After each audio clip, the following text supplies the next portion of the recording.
हॉटेलमध्ये एक मोठा ड्रामा पाहायला मिळाला। हॉटेलच्या रूममध्ये आपल्या पतीला एका परस्त्रीसोबत रंगेहात पकडल्यानंतर पत्नीनं तुफान राडा केला।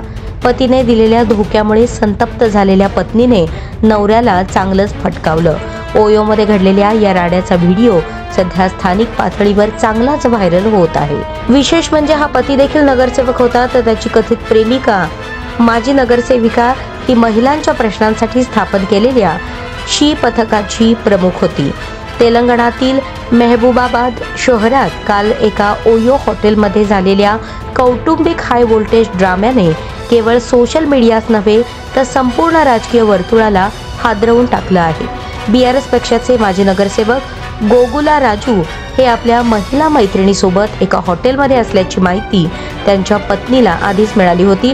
त्यानंतर तिने स्वतः आपल्या काही कार्यकर्त्यांसह धडक देत पतीला रंगे हात पकडलं।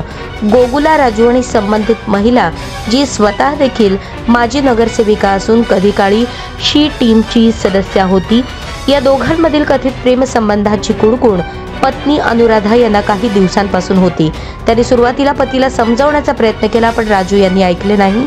त्यामुळे अनुराधा यांनी आपला संसार वाचवण्यासाठी थेट सर्जिकल स्ट्राईक केला।